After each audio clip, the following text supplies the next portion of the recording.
నేను గే, సో నాది ఇది. నువ్వు గే. అవును. అరే నువ్వు గే. అవును.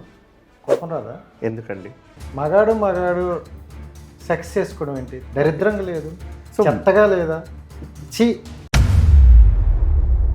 మేమందరం సమాజంలో అందరితో పాటు ఉన్నటువంటి సమానత్వం కలిగినటువంటి భారతీయులమే. అక్కడ మీరు చేసేది కరెక్ట్ అని అనిపించినప్పుడు మేము చేసేదే వాళ్ళకు అనైతికం అనిపిస్తుందనంటే ఇక్కడ ప్రతిదీ కూడా మనం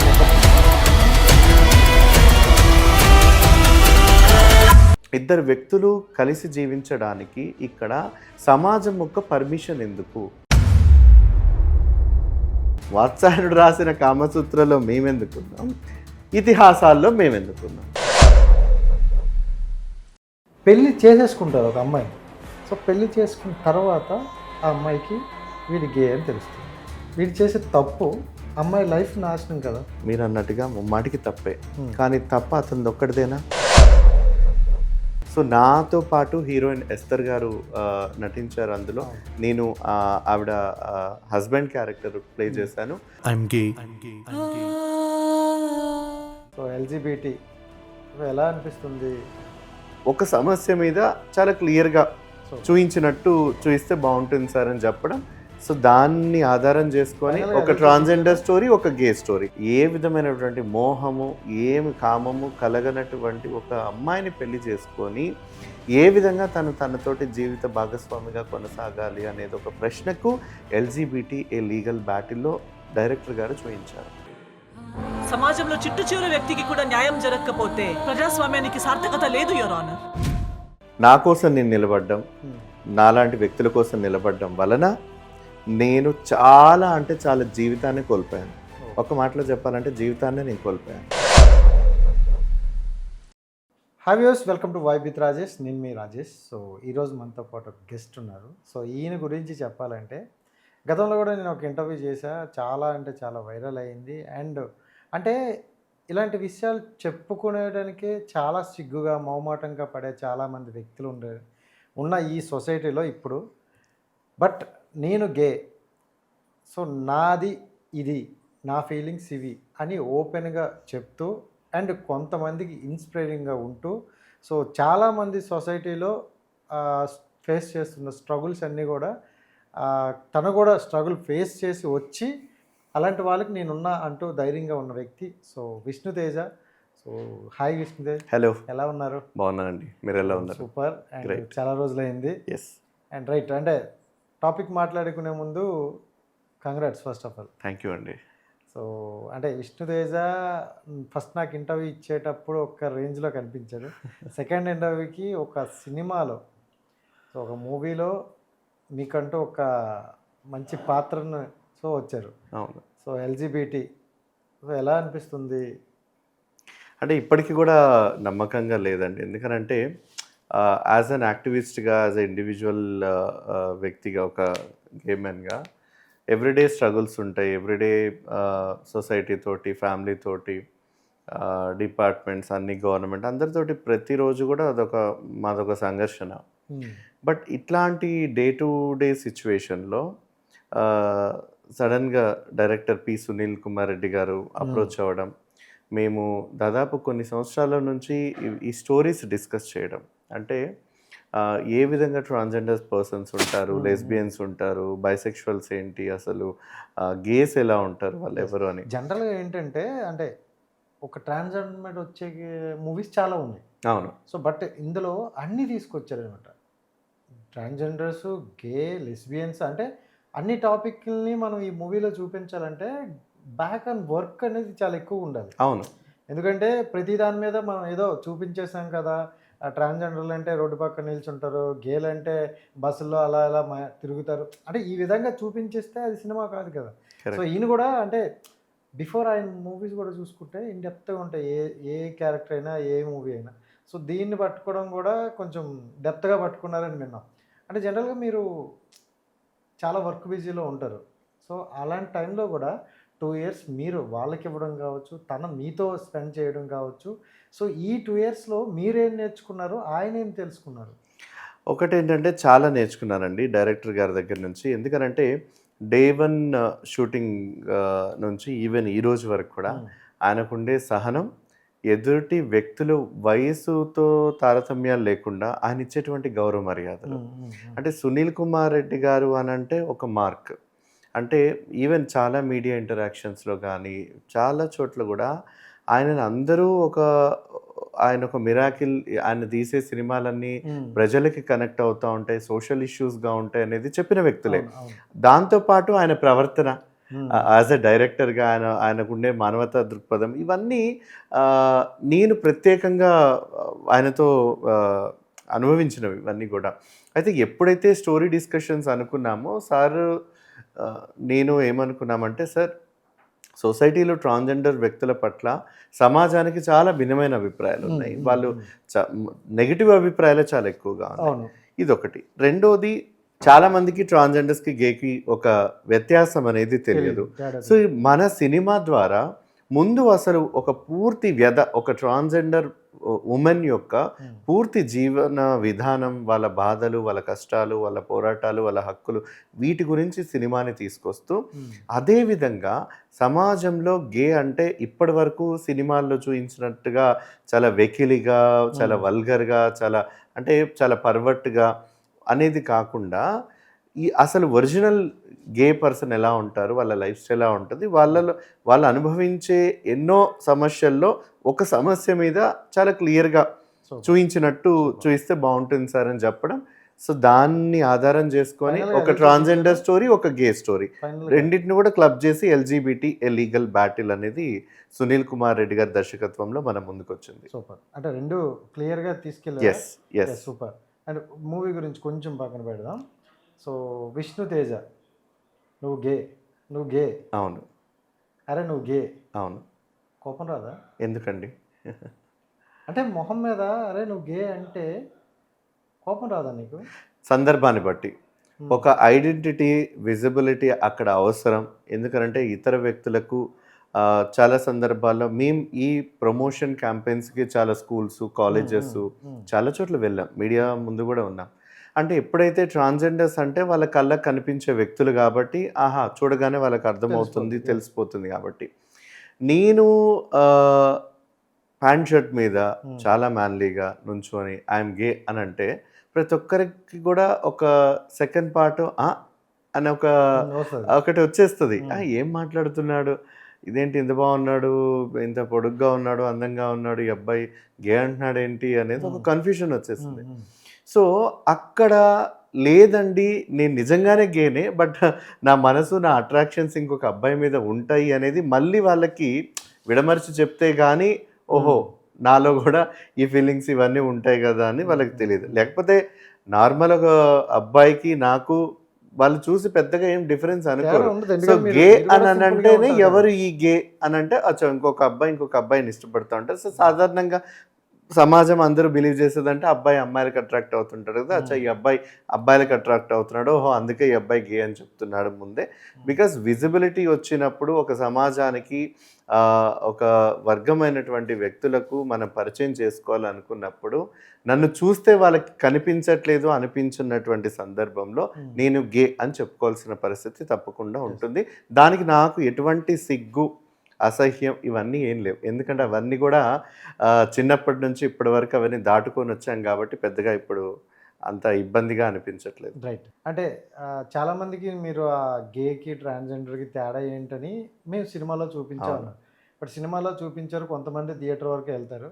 సో ఇక్కడ మన స్టూడియోలో వాళ్ళకి తెలియని వాళ్ళ కోసం అసలు ట్రాన్స్జెండర్కి గేకి డిఫరెన్స్ ఏంటి, అసలు వీళ్ళిద్దరికీ మొత్తం కమ్యూనిటీకి సంబంధం ఏంటి? ఓకే. సో మనకు ఎల్జీబీటీ అనేది ఒక కమ్యూనిటీ అని మేము భావిస్తామండి టోటల్గా. సో ఈ లెస్బియన్, గేస్, బైసెక్షువల్స్ వీళ్ళ ముగ్గురు ఐడెంటిటీలు మూడు కూడా, లెస్బియన్స్ అయితే ఆడవాళ్ళు ఇంకొక ఆడవాళ్ళని ఇష్టపడడం, గేస్ అయితే మగవారు ఇంకొక మగవారిని ఇష్టపడడం, బైసెక్షువల్స్ అయితే ఆడవారు ఇద్దరు ఆడవారిని లేదా మగవారు ఇద్దరు ఆడవారిని లేదా మగవారిని ఇష్టపడడం. ఈ ముగ్గురు కూడా సెక్షువల్ ఓరియంటేషన్ కిందకు వస్తారు. జెండర్ విషయానికి వచ్చినప్పుడు మనకు మ్యాను, ఉమెన్ ఏ విధంగానో ట్రాన్స్జెండర్స్ కూడా ఒక జెండర్ ఐడెంటిటీ.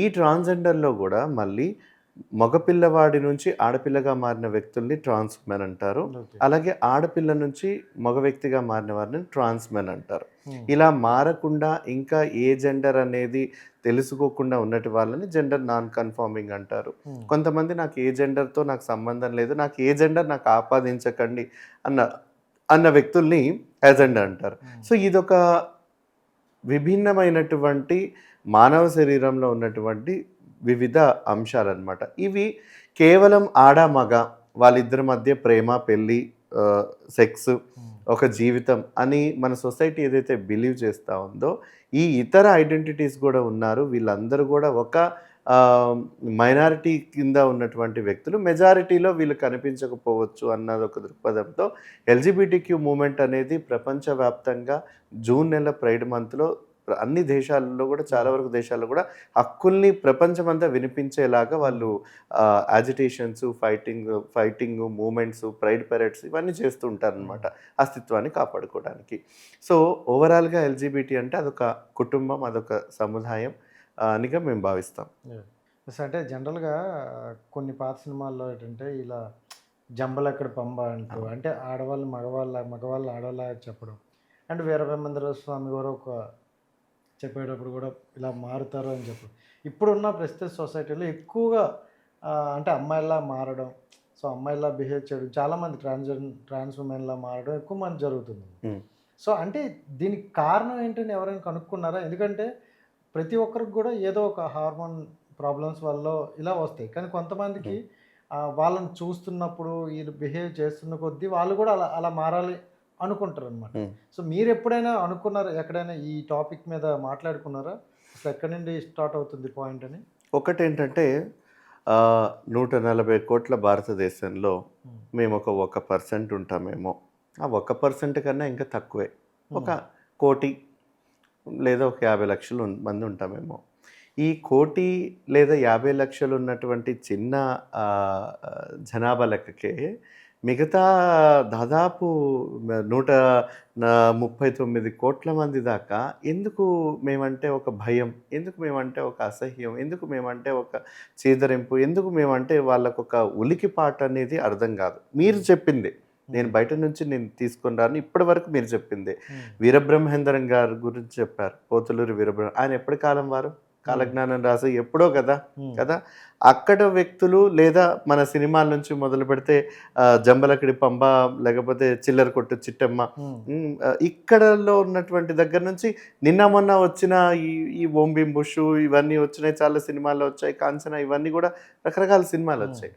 సో ఆ రోజు నుంచి ఈ రోజుకి వీరబ్రహ్మేంద్ర స్వామి లేదా మన పురాణ ఇతిహాసాల్లో మాట్లాడుకుంటే హరిహరులు కానీ, బృహన్నలు కానీ, మోహిని కానీ, ఇవన్నీ కూడా ఎన్నో పాత్రలు కదా. ఖజురహో దేవాలయం మీదనే ఉన్నాయి కదా స్వలింగ సంపర్కుల ఒక చిత్రాలు, ఒక శిల్పాలు అవన్నీ ఉన్నాయి కదా. అంటే చరిత్రలో మేము భాగం, కానీ చరిత్రలో ఉన్నటువంటి మమ్మల్ని ప్రజల వరకు చేర్చినటువంటి వ్యక్తులు, వ్యవస్థలు, సమాజము, ఇక్కడ ఉన్నటువంటి మతము, కులము అన్నీ కూడా మాకు అడ్డుతెరలుగా ఉండడంతో పాటు బ్రిటిష్ చట్టాలు ఏవైతే భారతదేశాన్ని పరిపాలించినప్పుడు ట్రాన్స్జెండర్ వ్యక్తుల్ని, హోమోసెక్షువల్ వ్యక్తులను ఒక క్రిమినల్గా పరిగణించబడి చట్టాలు చేయడం వల్ల 2014 నాల్సా జడ్జిమెంట్ వచ్చేంత వరకు కూడా ట్రాన్స్జెండర్ వ్యక్తులు అసలు జనాభా లెక్కల్లోనే లేరు. 2019 వాళ్ళకంటూ కొన్ని హక్కులు ఉండాలని ఒక చట్టం వచ్చింది. 2018 వరకు హోమోసెక్షువల్స్ అందరూ క్రిమినల్స్, ఐపీసీ 377 కింద వాళ్ళందరూ నేరస్తులు, క్రిమినల్స్, సమాజంలో అసాంఘిక వ్యక్తులు, అనైతిక వ్యక్తులు. వీళ్ళందరిని గనక ఐడెంటిఫై చేయగలిగితే వాళ్ళందరినీ 7 సంవత్సరాల కఠిన కారాగార శిక్ష విధించేటువంటి చట్టాలు ఉన్నాయి. సో మన దగ్గర చరిత్ర ఉన్నప్పుడు, మన దగ్గర శిక్షించే చట్టాలు ఉన్నప్పుడు ఎవరం కూడా ముందుకు ఎందుకు వస్తాం? జైలుకి వెళ్ళాలని మాకేమైనా కోరిక ఉంటుందా? లేదా సమాజంతో చీయని ఊహించుకోవాలన్న ఆశ ఉంటుందా? అందుకని ఒంటరిగా మాలో మేమే బ్రతుకుతూ కనిపించక చీకటి జీవితాలను అనుభవించిన తర్వాత ఎప్పుడైతే నేను ఏదైతే చట్టాలు మమ్మల్ని గుర్తించి మన దేశంలో మాకు కొంత జడ్జ్మెంట్లు ఫేవరబుల్గా ఇచ్చాయో అక్కడి నుంచి మేము కనిపించడం మొదలుపెట్టాం కదా. 2014లో ట్రాన్స్జెండర్ ఒక చట్టం వచ్చినప్పుడు ఇప్పుడు ట్రాన్స్జెండర్స్కి కొంత ఉద్యోగాలు, కొంత గుర్తింపు ఇప్పుడు మొదలుపోయింది, దాదాపు ఎన్నో సంవత్సరాలు, ఒక 10 ఏళ్ల తర్వాత. అలాగే ఈ హోమోసెక్షువల్ సంబంధించి కూడా 2018 జడ్జ్మెంట్ తర్వాత ఇప్పటికి 7 ఏళ్ళు అవుతుంది. ఇప్పుడు మేము మాట్లాడడం మొదలు పెడతా ఉన్నాం. ఇప్పుడు మా మీద ఒక సినిమా, ఎన్నో సినిమా చరిత్ర, తెలుగు సినిమా చరిత్రలో చూస్తే ఎంతో అసహ్యమైన జోకులేసి చిల్లరగా చూపించి ఇటువంటి దగ్గర నుంచి ఇప్పుడు మేము ఒక మంచి ఉద్దేశంతో మా జీవితాలు, మా హక్కులని మీ ముందు మేము ఇంటర్వ్యూలో కూర్చొని మాట్లాడగలుగుతున్నామంటే ఎంత మార్పు వచ్చింది.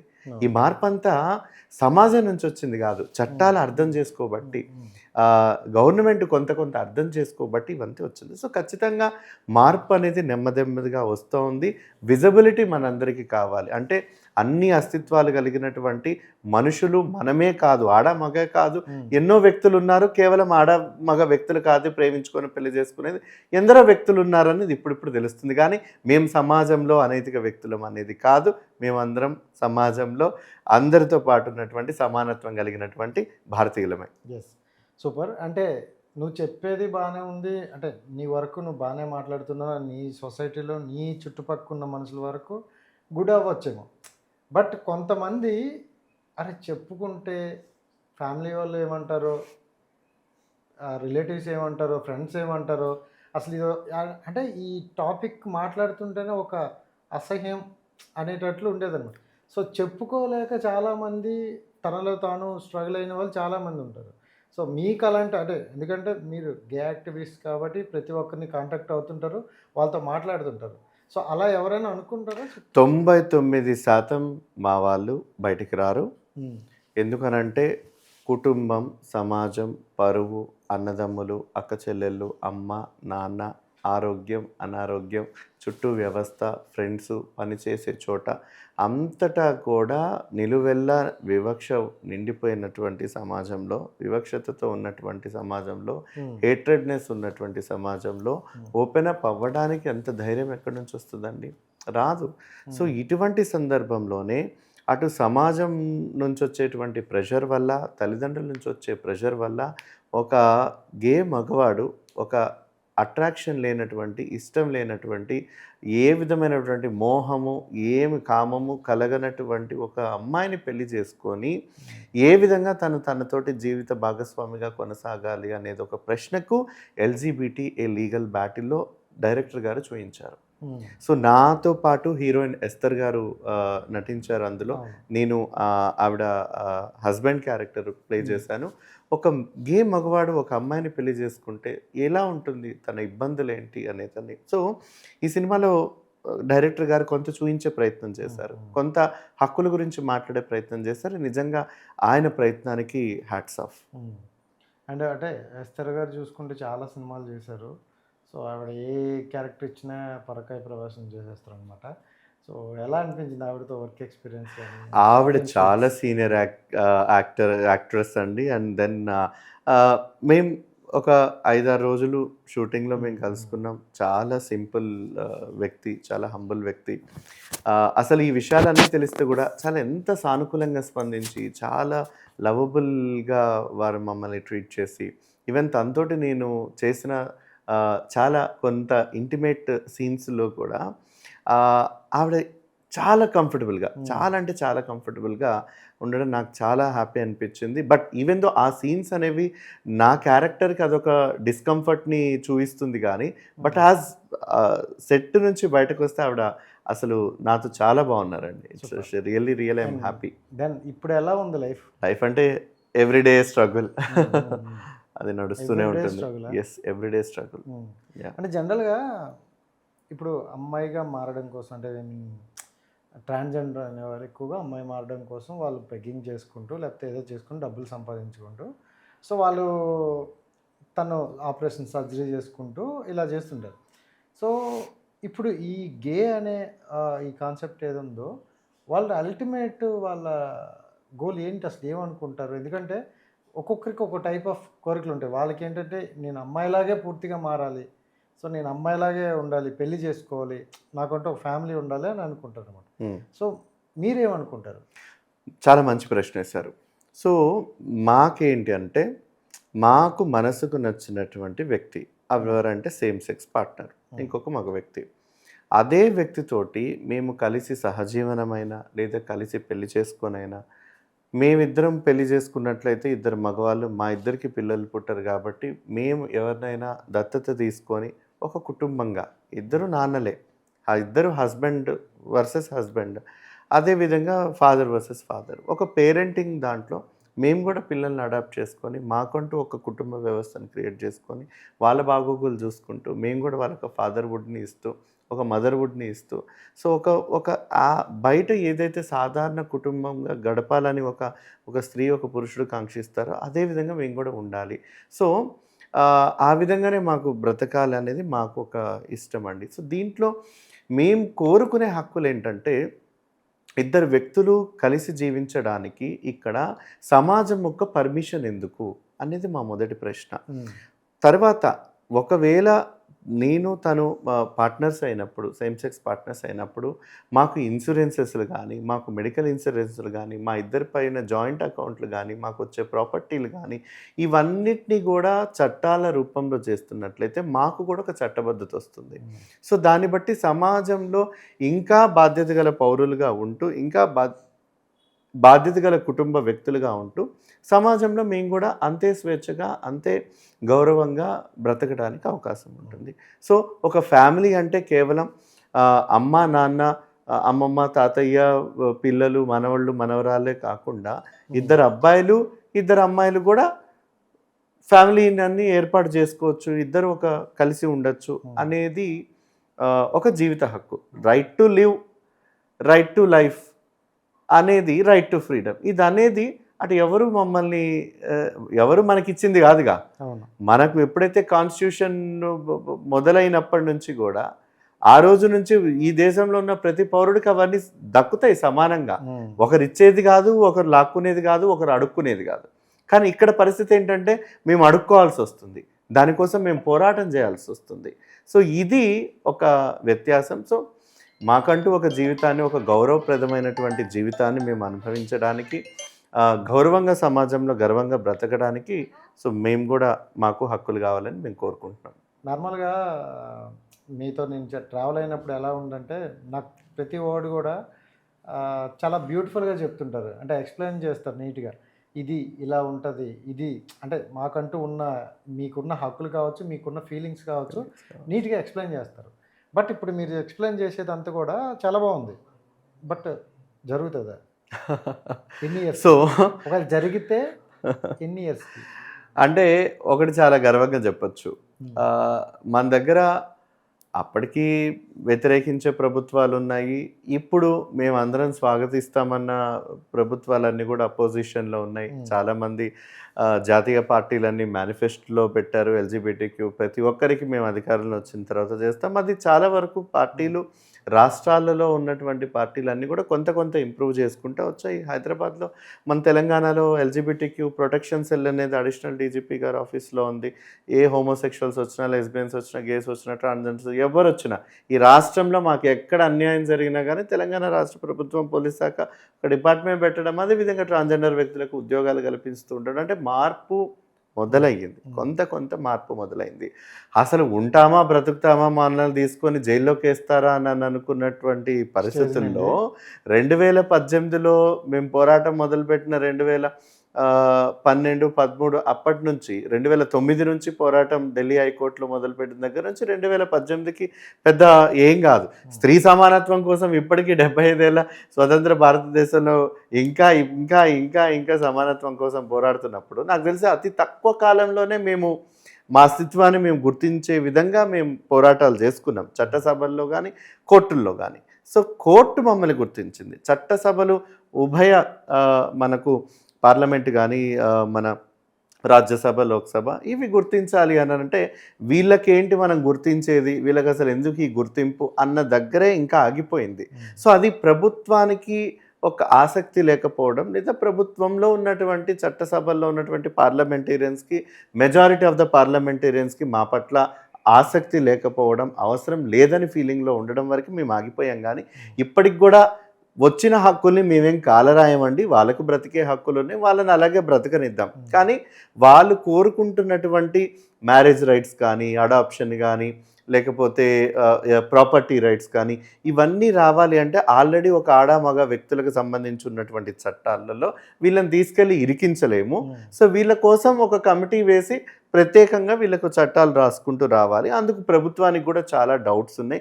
ఆ డౌట్స్ అన్నీ క్లియర్ అయిపోయిన తర్వాత చేస్తామని వాళ్ళు కూడా హామీ ఇచ్చారు. సో ఒక 10-12 ఏళ్లలో పోరాటం చేసుకొని తెచ్చుకున్నటువంటి ఆ అస్తిత్వాన్ని, ఆ హక్కుని, గుర్తింపుని దాన్ని ఇంకొక 10 ఏళ్ళు కొనసాగించుకుంటే తప్పకుండా వస్తుందన్న నమ్మకం అయితే ఉంది. ఎందుకనంటే భారతదేశంలో ప్రతి ఒక్క పౌరుడు స్వేచ్ఛగా తన యొక్క విషయాలని, తన అభిప్రాయాలను పంచుకునేటువంటిది మన దగ్గర ఉంది కాబట్టి, మన దగ్గర డెమోక్రసీ ఇంకా బ్రతికుంది, మన దగ్గర కాన్స్టిట్యూషన్ ఇంకా విలువతో ఉంది కాబట్టి తప్పకుండా మాకు ఒక మంచి రోజులు వస్తాయని నమ్ముతున్నాను. విష్ణుతేజ, మగాడు సెక్స్ చేసుకోవడం ఏంటి? దరిద్రంగా లేదు, చెత్తగా లేదా, చి అనే మనుషులు ఉన్నారు, చాలా వరకు ఉన్నారు.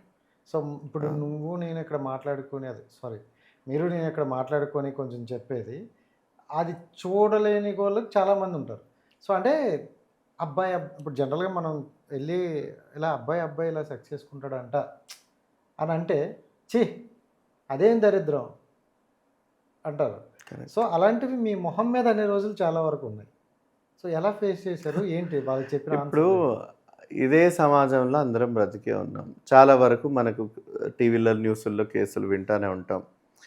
వాళ్ళ చెల్లి, అక్క, అమ్మ తప్పకుండా మిగిలిన వాళ్ళందరినీ చాలా వ్యక్తులు కూడా కాంక్షిస్తున్నారు, మోహిస్తున్నారు, కామిస్తున్నారు, మానభంగాలు చేస్తూ ఉన్నారు. మరి అక్కడ ఆ ప్రశ్న రాదా? ఈ సెక్స్ కరెక్టా తప్ప? ఒక వ్యక్తి యొక్క అనుమతి లేకుండా మనం చేస్తున్నాం, అది కరెక్టా తప్ప కాదా? అక్కడ మీరు చేసేది కరెక్ట్ అని అనిపించినప్పుడు మేము చేసేదే వాళ్ళకు అనైతికం అనిపిస్తుందనంటే ఇక్కడ ప్రతిదీ కూడా మనం ఒక మోరల్ థాట్స్ తోటి, ఒక మోరల్ వాల్యూస్ చూసో లేదా ఒక సమాజం చూసే ఆలోచనలు వస్తున్నాయి. కానీ ఎవరి బెడ్రూమ్లో వాళ్ళిద్దరి మధ్యలో వాళ్ళు ఏం చేసుకుంటుంటే నొప్పి మీకు కలగట్లేదుగా, ఆనందం మీకు కలగట్లేదుగా. ఆ ఇద్దరు వ్యక్తులకే నొప్పి ఉంటుందో, ఆనందం ఉంటుందో, ఏముంటుందో అది వాళ్ళిద్దరు అనుభవిస్తారు కదా ఆ 4 గోడల మధ్య. మనకెందుకు? మాట్లాడుకున్నట్టు 4 గోడల మధ్య జరిగేది ఇప్పుడు నలుగురిలోకి వచ్చేసింది. నలుగురు అంటే రోడ్డు మీద మంచం వేసుకుని ఎవరు చేసుకోరుగా, ఇద్దరు ఆడవాళ్ళైనా మగవాళ్ళైనా ఎవరైనా. ఏదైనా ఏం జరిగినా ఒక 4 గోడల మధ్య జరిగేది. ఎవరైనా ఇప్పుడు సెక్సువల్స్ అయినా అలాగే జరిగేది, లేకపోతే లెస్బియన్ అనేది జరిగేది, గే అనే ఇద్దరు సంస్కారంగా చేసుకునేదని అంతే. ఏది చేసుకుని ఫైనల్గా సెక్సే, అది అక్కడే జరిగేది. ఇప్పుడు ఎలా అయిపోయిందంటే దాన్ని ఓపెన్ స్టేట్మెంట్ లాగా, అవును నేను లెస్బియన్, అవును నేను గే, అవును నేను ట్రాన్స్జెండర్ అనుకుంటూ ఓపెన్ అయిపోయి ఓపెన్గా మాట్లాడుకుంటూ అది పబ్లిక్లోకి తీసుకురావడం ఎందుకని? ఓపెన్గా మాట్లాడుతున్నారు అని అంటే వాళ్ళ ఐడెంటిటీని రిప్రజెంట్ చేస్తున్నారు. మేము ఈ సమాజంలో మనుషులమే, మేము ఉన్నాము. దయచేసి మీకున్నటువంటి ఉద్దేశాలను, మీకున్నటువంటి ఇష్టాలను, మీకున్నటువంటి ఆలోచనలు మా మీద రుద్దకండి. మీ ఆలోచనలకి మేము పూర్తిగా వ్యతిరేకంగా ఉంటాం. మా ఆలోచనలు కూడా పూర్తిగా మాకు స్వాగతంగా ఉంటాయి. ఈ దేశంలో మేము కూడా మనుషులమే అని చెప్పడానికి విజిబిలిటీ వస్తాయి. ఒక గే, ఒక లెస్బియన్, ఒక ట్రాన్స్జెండర్, ఒక బైసెక్షువల్ అని చెప్పగానే వీళ్ళందరూ రోడ్డు మీదనో, చెట్ల చాటునో, మంచాలు వేసుకోనో, పుట్టల్లోకో చెట్టల్లోకో వెళ్ళి సెక్స్ చేసుకుంటారనేది కాదు కదా. ఆ దృక్పథం ఎందుకు? ఒకవేళ సరే మా సెక్స్ అనేది హీనమైంది, అసహ్యమైంది అన్నప్పుడు ఇక్కడ మెజారిటీ ఆఫ్ వ్యక్తుల మధ్య చేసుకునేటువంటి సెక్స్ ఎంత హీనమైనదో మనం పోలీస్ స్టేషన్కి ఉదయం నుంచి సాయంత్రం వరకు కూర్చుందాం. ఎన్ని కేసులు అంటే హెరాస్మెంట్ కేసులు వస్తాయో, ఎన్ని వింత కేసులు వస్తాయో. పొద్దున ట్రాన్స్జెండర్ చూసి తూచి అని అనుకునే వాళ్ళు రాత్రి అడ్డ మీదకి ఎంతమంది ఉంచోరండి? మీరు చూస్తూనే ఉంటారుగా. ఎంతమంది అక్కడ స్ట్రీట్ ప్రాస్టిట్యూషన్ చేసేటువంటి ఫీమేల్స్ అయినా, ట్రాన్స్జెండర్స్ అయినా వాళ్ళ దగ్గరికి ఎంతమంది వెళ్తారు? పొద్దున హేయించుకునేవాడుగా అక్కడికి కూడా వెళ్ళేది. అంత సంస్కారం పొద్దున్నప్పుడు మరి ఎందుకు సాయంత్రానికి ఆ సంస్కార భావన అనేది మారిపోతూ ఉంది? సో సెక్స్ని ఒకటే నేను చెప్తున్నాను, ఇక్కడ దీని మీద డిస్కషన్ చేసే వాళ్ళ తప్పు కాదు, కానే కాదు. ఎందుకనంటే మన సమాజంలో మన కుటుంబంలో మన వ్యవస్థల్లో సెక్స్ అనేది చాలా ఏదో ఒక చండాలం, ఒక వింత, ఒక విచిత్రం. దీని గురించి కేవలం పెళ్ళికి ముందు రోజే మాట్లాడుకోవాలి. పాల గ్లాస్ ఇచ్చే ముందే ఇదిగో నువ్వేం భయపడకు, నువ్వేం టెన్షన్ పడకు, అబ్బాయి అలా ముట్టుకుంటాడు, అమ్మాయి ఇలా ముట్టుకుంటుంది, ఇవన్నీ చెప్పేది కాదు కదా. అలా చెప్పి పంపించే రోజులు కానే కాదు, అవి మారిపోయినాయి. పిల్లలకి ఎప్పుడో సెక్స్ ఏ విధంగా చెయ్యాలనేది అటు తల్లిదండ్రుల్లో లేక ఒక మెచ్యూర్డ్ వయసులో చెప్పే దానికన్నా ముందే చాలా వరకు పిల్లలు ఎలా తెలుసుకోవాలో అబ్సల్యూట్లీ చాలా వరకు పిల్లలు ఎలా తెలుసుకోవాలో ఇంటర్నెట్ ద్వారా వాళ్ళు అలాగే తెలుసుకుంటున్నారు. సో ఇక్కడ మనం చేయబడింది ఏంటంటే ఈ విధంగా చేయడం సెక్స్ కరెక్ట్, ఈ విధంగా చేయడం తప్పు అనేది. ఒకటే సింపుల్ మాట, ఇంతగా మాది అసహ్యమైతే, ఇంతగా మాది అనైతికమైతే వాత్సాయనుడు రాసినటువంటి కామసూత్రాలో మేమెందుకున్నాం? వాత్సాయనుడు రాసిన కామసూత్రలో మేమెందుకున్నాం? ఇతిహాసాల్లో మేమెందుకున్నాం కదా. మేము ఉన్నాము అక్కడంటే వాత్సాయనుడు కూడా బ్రాహ్మణుడేగా, వేరే ఆయన కూడా కాదు కదా. ఆయన రాసిన దానికి విలువ లేదా? అదే వాత్సాయనుడు రాసినటువంటి కామసూత్రంలో భంగిమలు, వ్యక్తుల మధ్య నడిచిన అన్యూన్యత, వ్యక్తుల మధ్య ఉండాల్సినటువంటి మోహము, కామము, ఇవన్నీ ఆయన రాసినప్పుడు మా పేజీ కూడా అందులో ఉందిగా. మరి మాది తప్పైతే మీది తప్పేగా. సో అప్పుడు ఇంటర్నెట్ లేదు, అది సో అంతే, జడ్జ్ చేయడానికి అంతే కదా, ఆధారం లేకుండా జడ్జ్ చేసుకోవడమే. మనం అందరం కూడా సమాజంలో సెక్స్ అనే ఒక ట్యాబు వలన, దాన్ని విస్తృతంగా ఎవరు మాట్లాడుకోవడం వలన ఒక బాడీ, ఒక మేల్ బాడీ అయినా, ఒక ఫీమేల్ బాడీ అయినా, ఒక ఇంటర్సెక్స్ పర్సన్ బాడీ అయినా, వీటన్నిటిని బాడీ పార్ట్స్ని దాచి 10th క్లాసుల్లో 8th క్లాసులో బయాలజీలో ఏదో హడావిడిగా చెప్పి అంటే మనిషి యొక్క బాడీ పార్ట్స్ని ఏదో ఉంది అక్కడ, ఇక్కడ ఏదో జరుగుతుంది అని కప్పిపుచ్చి ఆ చాప్టర్స్ని స్కిప్ చేయించడం అక్కడే మొదలవుతుంది. ఆ క్యూరియాసిటీ పిల్లలకి తెలుసుకోవడం, ఎలా జరుగుతుందో, ఏం జరుగుతుందో, హస్తప్రయోగం అంటే ఏంటో, శ్రీకరస్కలనం అంటే ఏంటో, యోని మార్గం అంటే ఏంటో, అంగం అంటే ఏంటో, వీర్యం అంటే ఏంటో, ఇవన్నీ చెప్పాల్సిన వయసుల్లో వాళ్ళకు ఉన్నటువంటి కౌమార దశలో సరైన సమాచారం అందనప్పుడు, వాళ్ళందరూ వేరే మార్గం ద్వారా తెలుసుకున్నప్పుడు, దాన్ని వాళ్ళు ఎక్స్పీరియన్స్ చేయాలనుకున్నప్పుడు తప్పుడు మార్గాలు చెప్పినప్పుడు, ఇవాళ ఎంతమంది చైల్డ్ జువెనల్ హోమ్స్లో ఉంటున్నారండి, మైనర్స్గా సెక్షువల్ అఫెండర్స్గా ఉంటున్నట్టు వాళ్ళకి తెలియదు. రైట్ ఏజ్లో సెక్స్ ఎలా చేయాలి, ఎప్పుడు చేయాలి, ఎలా, ఈ ఫీలింగ్స్ అన్నిటి కరెక్టా కాదని మన దగ్గర సెక్స్ ఎడ్యుకేషనే లేదుగా. లేనప్పుడు ఈ రోజుకి రానప్పుడు బయట ఏ తరం వాళ్ళు మాట్లాడినా వాళ్ళని చూసి నవ్వుతాను, ఎందుకంటే తప్పులేదు. మీరైనా నేనైనా మన తాత ముత్తాతలైనా ఎవరు కూర్చోబెట్టి ఇలా చెయ్యాలని ఎవరికి చెప్పలేదు, అవునా? సో ఇది సమాజంలో భాగమే. ఆ నెగిటివిటీ ఉండడం కూడా పెద్ద వింత విచిత్రం ఏం కాదు. సో ఇది కాలమే మారుస్తూ ఉంటుంది వాళ్ళందరూ. మీకు అంటే మీ మదర్ గారు, చాలా హ్యాట్సప్ చెప్పాలి మదర్ గారికి. చాలా అంటే చాలా ఎంకరేజ్మెంట్ కావచ్చు, అంటే ఎక్కడ డిసప్పాయింట్ చేయకుండా కొంచెం మీకు సపోర్ట్గా ఉన్నారు. బట్ అందరికీ అలా ఉండరు కదా విష్ణు. సో అంటే చెప్తే ఏమంటారు, తిడతారు, కొడతారు, అంటే పర్టికులర్ ఒక స్టేజ్లో తెలిసిపోద్ది. ఆ స్టేజ్ వాళ్ళు బయటకు వచ్చే ఛాన్స్ కూడా లేదు. అలా అని వాళ్ళు నలుగురిలోకి పంపించరు. సో వాళ్ళ పరిస్థితి ఏంటి? అలా అంటే అలా ఎవరైనా కాంటాక్ట్ అవుతారా, లేకపోతే అలా అయ్యే వాళ్ళకి మనం ఏమైనా అంటే మీ తరపు నుండి ఏమైనా ఉంటుందా సపోర్ట్? ఒకటి ఏంటంటే మీరు చెప్పింది చాలా వాస్తవం. అందరికీ కూడా తల్లిదండ్రుల యాక్సెప్టెన్స్ అనేది అంత తొందరగా దొరకదు. నాకు కూడా అంత తొందరగా దొరకలేదు. అదొక దాదాపు ఒక దశాబ్ద కాలం పాటు పోరాటం ఇది కూడా. సో ఎప్పుడైతే కుటుంబాన్ని నుంచి అసహించుకోబడి, కుటుంబాన్ని నుంచి వెలివేయబడిన తర్వాత ఎన్నో పోరాటాలు చేసుకొని మళ్ళీ కుటుంబానికి కనెక్ట్ అవ్వడం అనేది అందరికీ సాధ్యమైంది కాదు. చాలామంది ఈ మధ్యలో తల్లిదండ్రులు కూడా కోల్పోయిన వ్యక్తులు చాలామంది ఉంటారు మాలో. సో అతి కొద్ది మందికే దొరికేటువంటి ఒక గొప్ప అవకాశం ఏంటంటే మళ్ళీ వాళ్ళ తల్లిదండ్రుల్లో లేదా వాళ్ళ తల్లితో రీయూనైట్ అవ్వడం, అక్కడ ప్రేమాభిమానాలు బలంగా ఉండడం. వాళ్ళు ఈ ఈ ఏదైతే వాళ్ళ ఇంటి నుంచి పంపించేసినప్పటి నుంచి ఈ రోజు వరకు వాళ్ళు ఏం మిస్ అయ్యారు, అందరూ సమాజంలో చీచా అన్నట్టుగా నేను ఆలోచించి నా బిడ్డను ఇంతవరకు దూరం పెట్టానే లేదు, అంతా ఇప్పుడు గొప్పగానే ఉంది, చట్టాలు వాళ్ళకి అనుకూలంగా ఉన్నాయి అనేది తెలుసుకున్న రోజు చట్టం వాళ్ళకి నిలబడుతుంది కదా. ఈ సమాజంతో ఏం పని ఉంది?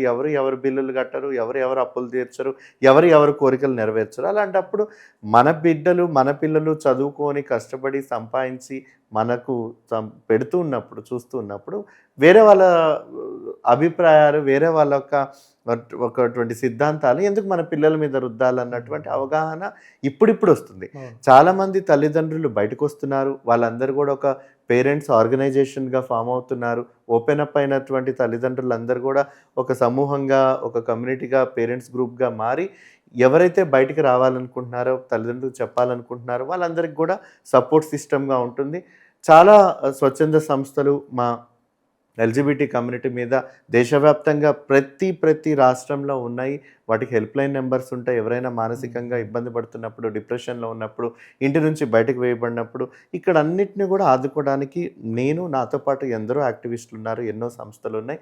ఒకప్పుడు లాగా కాదు. ఎందుకనంటే మేము మీ ముందు నుంచొని సమాజం నుంచి వచ్చేటువంటి చేదరింపు, అసహ్యము, అవహేళన ఇవన్నీ మేము తీసుకున్నాం ఆల్రెడీ. తీసుకోవడానికి నిర్ణయించుకొనే మేము మా మొహాన్ని మా శరీరాన్ని చూపిస్తూ వచ్చాం ప్రతి పోలీసు వ్యక్తులకి, ప్రతి మంత్రులకి, ప్రతి మినిస్టర్లకి, ప్రతి కెమెరాకి, ప్రతి మైక్కి. సో మా వెనుకున్న వాళ్ళందరినీ అలాగా కాపాడుకుంటూ మీరేం అక్కడ రాక్కర్లేదు, మీరు మొహం చూపించక్కర్లేదు, ఆల్రెడీ మేము చూపించేస్తున్నాం, మా మొహాలు మా గొంతు చాలు. సో మీరు భద్రంగా ఉండండి, మన హక్కులు మనం కాపాడుకుంటున్నామని చెప్పే ప్రయత్నంలో మేము ఉన్నాం. ఇంకో పాయింట్ ఏంటంటే జనరల్గా మీ వరకు బాగుంది, మీ విజన్ బాగుంది, బట్ ఇక్కడ ఎలా జరుగుతుందంటే కొంతమంది సొసైటీకి చెప్తే వాళ్ళు ఎలా తీసుకుంటారు అనుకుని పేరెంట్స్కి చెప్తే ఎలా బట్ వాళ్ళు అలాగనే గడిపేస్తున్నారు. ఒక 20-25 years 30 వరకు గడిపేస్తున్నప్పుడు 25 years వచ్చాక పెళ్లి చేయాలి, వీరికి ఎలాగైనా ఒక సంబంధం చూడాలి, ఆటోమేటిక్గా కట్నం వస్తుంది. సో ఇలా ఉంటారు. తను కూడా చెప్పుకోలేక సరే ఇంకా అని పెళ్లి చేసుకుంటారు. పెళ్ళి చేసేసుకుంటారు ఒక అమ్మాయిని. సో పెళ్ళి చేసుకున్న తర్వాత ఆ అమ్మాయికి వీడి గే అని తెలుస్తుంది. సో ఆ సిచ్యువేషన్లో అంటే వీడు చేసే తప్పు అమ్మాయి లైఫ్ నాశనం కదా. సో దాన్ని ఎలా తీసుకుంటాం మరి? ఇది చాలా మంచి ప్రశ్న. అతను చేసింది తప్పే.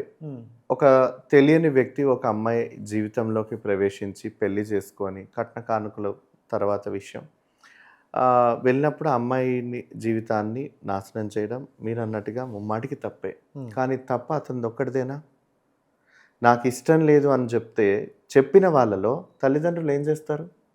బెదిరిస్తారు. నీ పైన మీ అక్క మీ అన్న ఉన్నారు, నువ్వు ఇలా అని తెలిస్తే వాళ్ళకి పెళ్ళిళ్ళు అవ్వో, లేదు వాళ్ళు ఎవరు లేరు, నువ్వు ఉన్నది ఒకే ఒక్క కొడుకువి, ఇలా అంటే మేము ఒప్పుకోం, మాకు వంశానికి ఉద్ధరించాలి, మాకు పిల్లల్ని కానీ ఇవ్వాలి, మేము వాళ్ళని చూసి ముచ్చుకుంటాం, ఖచ్చితంగా చెప్తారు కదా. అంటే పేరెంట్స్కి పెళ్ళికి ముందు అందరూ అని నేను అనట్లేదు, నేనేమంటున్నానంటే అందరూ అనట్లేదు, చెప్పిన ఆ కొందరిని కూడా వాళ్ళొక్కరు చెప్పిన 10 మంది రియాక్షన్లు చాలు కదండి 100 మంది ఆగిపోవడానికి. నిన్ను చంపేస్తామో లేదా మేము చచ్చిపోతామో లేదా నిన్ను చంపేసి మేము చచ్చిపోతామో అని ఒక ఎమోషనల్ బ్లాక్మెయిల్ చేసినప్పుడు ఎలా ఉంటుంది? లేదు, అంత ధైర్యంగా బ్లాక్మెయిల్ చేయకుండా తల్లి రోగిస్టో తండ్రి రోగిస్టో ఎవరో ఒకళ్ళు ఉన్నప్పుడు మేము మనుషులమేగా, కఠినంగా మా మనసుని మేము నొక్కి పెట్టుకొని వాళ్ళ తల్లిదండ్రుల బాగోగులు చూసుకోవాలని మా కోరికలను మా ఆలోచనలు మేము లోపల పెట్టేసుకొని గంగిరెద్దులాగా తలుపుకొని తాళి కట్టేస్తాం. ఇప్పుడు అక్కడ మమ్మల్ని ఫోర్స్ఫుల్గా ఈ మ్యారేజ్ సిస్టంలోకి నెట్టుతున్నటువంటి సమాజం ద్రోహుల లేకపోతే తల్లిదండ్రులు బెదిరిస్తున్నటువంటి తల్లిదండ్రులు, అర్థం చేసుకున్నటువంటి తల్లిదండ్రులు దోషుల, లేదా మేము మా బాధలు మా కష్టాలు మమ్మల్ని మేము గుర్తించుకొని మమ్మల్ని మేము ఐడెంటిఫై చేసుకొని ఆ మానసిక కష్టాలు వ్యధ నుంచి వచ్చి మేము ధైర్యం చేసి మాకు వద్దు బాబోయ్ మేము పెళ్లి చేసుకొని మాకు ఇష్టం లేదని చెప్పినా మమ్మల్ని ఆ విధంగా ఉసిగొల్పి మళ్ళీ మమ్మల్ని క్రిమినల్స్గా చేసి దోషులుగా ద్రోహులుగా చేస్తున్నటువంటి ఈ అన్ని వ్యవస్థలు ఇది తప్ప? ఎవరిది తప్పు? మా ఒక్కరిదే తప్పుగా. ఒక అమ్మాయి జీవితం చూసి చేయాలన్నది మాకెందుకు అనిపిస్తుంది? అక్క చెల్లెలు మాకు కుటుంబ వ్యక్తులు ఆడవాళ్ళు అందరూ ఉన్నారు కదా, వీళ్ళందరూ ద్రోహులే కదా, వీళ్ళందరూ ద్రోషులే కదా. మమ్మల్ని ఒక్కటే నిలదీసి మాదొక్కటే తప్పంటే ఎలా కనిపించదా? తల్లి బెదిరిస్తుంది కదా కొడుకునికి, తల్లి సర్దు చెప్తుంది కదా, తండ్రి చెప్పాడు ఉంటే ఉండాలి సస్తే సావాలని చెప్పేసి వెళ్ళిపోతాడు. చెప్పు వాడికి, మారుతాడేమో చెప్పు, పెళ్లి చేసుకోమని చెప్పు వాడికి. ఇవన్నీ చెప్పేది ఒక స్త్రీనే. సో ఒక ఎమోషనల్ నెగోషియేషన్, ఎమోషనల్ బ్లాక్మెయిల్ చేసేటువంటి వ్యక్తులు కూడా స్త్రీలే కదా. ఇవాళ మళ్ళీ సాటి స్త్రీకి అక్కడ అన్యాయం జరుగుతున్నప్పుడు వీళ్ళందరూ మౌనం ఎందుకుంటున్నారు? 498 కేసులు, ఇంపార్టెన్సీ కేసులు, నాకు సంసారానికి పనికిరాన్న కేసులు, సఖీ సెంటర్కి వెళ్దాం రండి, తెలుగు రాష్ట్రాల్లో ఎన్ని కేసులు వస్తున్నాయో, వారంలో నేను ఎన్ని అడ్వకేట్కి రెఫర్ చేస్తుంటాను ఇటువంటి కేసులు. ఇవంతా ఎవరి తప్పు? ఎవరి తప్పు అంటే సమాజము మీరు ఇలాగే బ్రతకాలి, ఈ విధంగానే బ్రతకాలి అనడంలోనే అయిపోతుంది కదా జీవితము. పరువు ఏదైతే కాపాడాలని అని అనుకుంటున్నారో, ఇలా పెళ్ళిళ్ళు చేసి అందరు గొంతులు కోసి రోడ్డు మీద పడి కోట్ల చుట్టూ తిరిగి మీడియా ముందంతా వచ్చేసి ఉన్న అక్కడ కూడా పోతుంది, అక్కడ పూర్తిగా పోతుంది కదా, అందరిది పోతుంది, వాళ్ళది ఒకటే కాదు అందరిది పోతుంది కదా. సో ఇటువంటి ఆలోచన మార్చుకొని మేమందరం ఉన్నాం. మంచి చెడు, లాభం నష్టం, కష్టం ఏంటి, సమాజం ఏంటి, హక్కులు ఏంటి, ఈ విధంగా మేము వీఆర్ ఆల్వేస్ దేర్. మేమందరం ఉంటాం, ప్రతి ఒక్కరు అప్రోచ్ అవ్వచ్చు. సో అంటే జనరల్గా ఒక అబ్బాయినే మేము సెక్స్ చేస్తాం ఓపెన్ స్టేట్మెంట్ చెప్తున్నారు. సో అమ్మాయి మీద ఫీలింగ్స్ రావా? ఒకవేళ అమ్మాయి మీ వరకు వస్తే సో ఎలా హ్యాండిల్ చేస్తారు? కొంచెం షార్ట్ అండ్ స్వీట్లో. ఒకటండి, ఇప్పుడు ఆకర్షణ అనేది ఎప్పుడో ఒక 10th క్లాస్లోనే ఇంటర్మీడియట్లోనే మొదలవుతుంది ఒక అమ్మాయి పట్ల. ఎందుకంటే అప్పట్లో అందరికీ సెక్స్ హార్మోన్స్ కానీ బాడీలో చేంజెస్ మనకు హార్మోనల్గా రావడం కానీ, ఏది మంచి ఏది చెడు, మీసాలు గడ్డాలు ఇవన్నీ వస్తూ ఉంటాయి. కాబట్టి అటు ట్రాన్స్జెండర్ వ్యక్తులకి అటువంటివి ఏమున్నాయి ఆ ఫీలింగ్స్ వాళ్ళకి వస్తూ ఉంటాయి. యాజ్ ఏ హోమోసెక్షువల్ వ్యక్తులుగా మాకు కూడా మనసులో ఉన్నటువంటి ఎమోషన్స్ అన్న మీద వచ్చేస్తూ ఉంటాయి. సో మాకు ఆకర్షణ కలగలేదు అని అంటే అది కలగలేదు. ఎవరి మీద కలుగుతుందో అది మేము చెప్పుకోలేకపోతున్నాం కదా. 25 ఏళ్ళు వస్తున్నంత వరకు ఎవరికి తెలుస్తుంది? మా మనసుకి మాకు తెలుసు కదా. ఇప్పుడు మీరు రాజేష్ గారు నాకంటే ఇష్టం అనేది నా మనసుకే తెలుసు, కానీ అది మీతో చెప్తే మీరు నన్ను చెప్తా కొడతారా, చీ అంటారా, చీ నువ్వు కూడా తేడాగా అంటారా అనేది అది మీకు నేను చెప్తేనేగా మీకు తెలిసేది. మీ రియాక్షన్ని నేను సమాజంలో ఉన్నటువంటి పర్సెప్షన్ ప్రకారమే నేను మైండ్లో ఫిక్స్ చేసుకుంటాను కదా. అదే మీరు నా అటువంటి వ్యక్తి అని నాకు మా గే డేటింగ్ యాప్ల ద్వారానో, గే సైట్స్ ద్వారానో, మా ప్రైవేట్ స్పేసుల ద్వారానో ఆ రాజేష్ గారు కూడా మాలాంటి వ్యక్తి అని అనుకున్నప్పుడు ఏంటి మరి ఎలాగా, నువ్వు అంటే నాకు ఇష్టం, మరి నేను నీకు నచ్చానా, మన ఇద్దరం ఏమైనా ప్రేమించుకుందామని నాకు డైలాగ్ రావడానికి ఛాన్స్ ఉంటుంది కదా. సో ఇంత ఓపెన్ మైండ్నెస్ అనేది ఇంకా రావాలి. అది రానంత వరకు సోషల్ మీడియా వల్ల మీకు ప్లస్ అయిందా మైనస్ అయిందా? ఎందుకంటే ఈ యాప్లు కావచ్చు ఇవన్నీ, అంటే ఇంతకుముందు ఒక వ్యక్తి ఎక్కడో ఉంటారులే అని ఉండేది, ఇక్కడే ఉంటారా, కలుసుకోవచ్చా, మాట్లాడుకోవచ్చా అనే ఒక ఈ యాప్స్ ద్వారా అంత వచ్చింది, ఈజీ యాక్సెస్. కరెక్ట్. సో అది ప్లస్ ఆర్ మైనస్? ఒకటి, నా కోసం నేను నిలబడ్డం, నాలాంటి వ్యక్తుల కోసం నిలబడ్డం వలన నేను చాలా అంటే చాలా జీవితాన్ని కోల్పోయాను. ఒక మాటలో చెప్పాలంటే జీవితాన్ని నేను కోల్పోయాను. కానీ ఇవాళ నాలాంటి వ్యక్తులందరికీ నేను బయట నుంచి వచ్చేటువంటి అసహ్యం, చీదరింపు, వివక్షత అవంతా నా దగ్గరే ఉంది. నేనే కనిపించే ఒక ముఖాన్ని. సో అదంతా నేనే తీసుకుంటున్నా. నా వెనుకున్నటువంటి వాళ్ళందరినీ కూడా నేను రక్షించుకుంటూ వస్తున్నా, కాపాడుకుంటూ వస్తున్నా. అది పోలీస్ స్టేషన్లలో వాళ్ళు ఇబ్బందులు పడుతున్నా, వేరే వేరే కారణాల చేత కుటుంబాల వ్యవస్థలో తన్ని బయటకు వేయబడుతున్నా, ఏం జరుగుతున్నా, ఏ హింసకు లోనవుతున్నా, ఏ మానసిక క్షోభకు లోనవుతున్నా, అక్కడ ఎవరెవరితో ఫైట్ చేయాలో వాళ్ళందరితో ఫైట్ చేస్తూ అక్కడ నెగిటివిటీని అంతా నేనే తీసుకుంటున్నాను. కాబట్టి ఇందులో చాలా కాదు జీవితాంతం నాకు నష్టమే. అయినప్పటికీ కూడా అదేదో అంటారు కదా సామెత, నిండా మునిగాక చలిగెందుకు అన్నట్టుగా ఆల్రెడీ రోడ్డు మీదకి వచ్చాక హక్కులు పోరాటం అనేది ఎప్పుడో 10-14 ఏళ్ల కిందటే మేము మా హక్కులు, మా జీవితం, మా శరీరం, మా హక్కు అని మేము మొదలుపెట్టినప్పుడు ఇప్పుడు కొత్తగా అది ఏమీ లేదు. సో ఆ నెగిటివిటీ చాలా ఎక్కువ ఉందండి. కానీ బ్రతుకుతున్నాము అని అంటే సమాజంలో ఇప్పుడిప్పుడు గౌరవించడం, గుర్తించడం. ఇప్పుడు మీరు ఒక ఇంటర్వ్యూ చేస్తున్నారు, అంతకుముందు ఇంటర్వ్యూలు చేసిన వాళ్ళు ఉన్నారు. ఇంటర్వ్యూ చేసే పర్సెప్షన్ మారుతూ వచ్చిందిగా ఒకప్పటికి ఇప్పటికి. అదొక చిన్న ఆశ అంతే. Super and thank you so thank you much అండి. And wish all the best. Thank you so so much. మీరు ఏం చెప్పాలనుకుంటున్నారో అది నిర్భయంగా చెప్తుంటారు, ఎలాంటి భయపడకుండా. సో ఐ హోప్ మీరు అనుకునే కొన్ని ఇంకేవైతే ఉన్నాయో అవన్నీ కూడా దగ్గరలోనే రీచ్ అవ్వాలి, మనం ఇంకో మంచి ఇంటర్వ్యూతో కలాలని. తప్పకుండా. So thank you so much. ఇలాంటి సినిమాలు రావడం వల్ల సొసైటీలో మాత్రం మ్యాక్సిమం ఎంతో కొంత మనకి 1% మార్పు వచ్చినా మనం హ్యాపీగా ఫీల్ అవుతాం. సో ఆ డైరెక్టర్ కావచ్చు, అందులో ఉన్న యాక్టర్స్ అందరికి కూడా. So wish all the best and thank you so much. Thank you అండి.